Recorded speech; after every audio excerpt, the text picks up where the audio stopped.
Uriah Heep keyboardist says he has voices in his head. That's what keeps him prolific. I'm John Beaudin from Rocky Street Music. Of course, he says it, but he was only joking. But there's something about Phil Lanzon that is quite incredible. Like, he's an artist.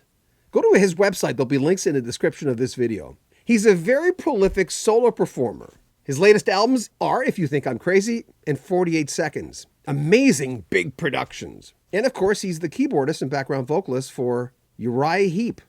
We talk about what's going on in his head. You do so much stuff. You're so prolific in so many areas.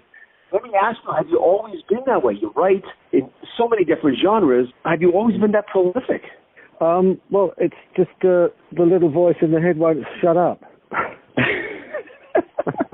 It's the only way to describe it, really. I move from one thing to another. I get a kick out of doing everything like that, and it's enjoyable, and I can't imagine not doing it. It's kind of difficult to put it into words, you know.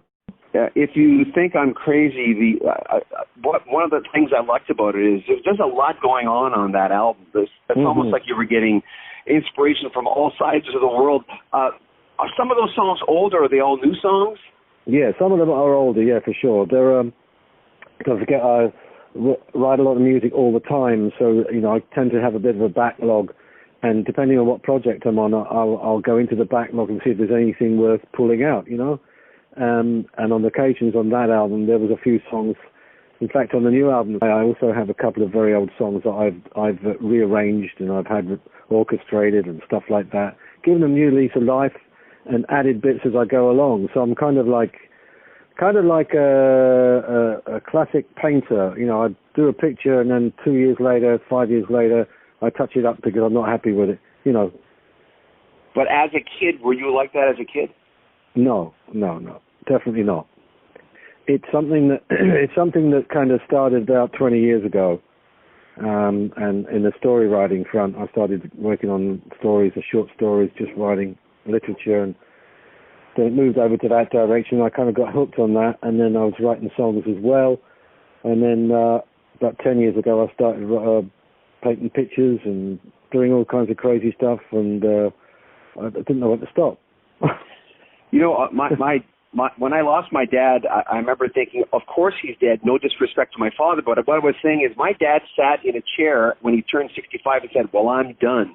And I'm not of that belief because I'm going, if you have a spark in life, the number 65 should not make you want to stop doing what supposedly you love.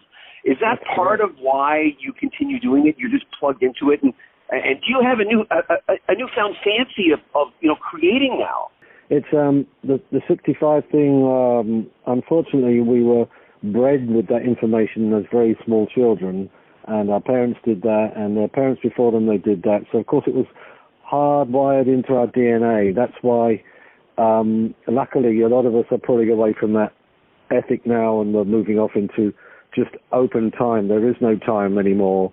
There is no number anymore. You just do what you do as long as you enjoy it. And that really is it. You cannot put restrictions on anything anymore, and you can't say you want to quit or anything like that unless you really want to. It's different. If you really want to quit, that's fine. But if you're quitting because of tradition, then I think that's a fault, a big fault. We'll have more from Phil Lanzon, an amazing guy, coming up next week. Make sure you comment on our video, subscribe to our channel, and share our videos on social media, please. It helps build our channel. And pick up a t-shirt. We have Rocky Street Music t-shirt, Rocky Street Book t-shirts, and Rocky Street Canada t-shirts for each one of those channels. It helps support our channel. Make sure you comment on our video, subscribe to our channel, and share our videos. I'm John Beaudin from Rocky Street Music.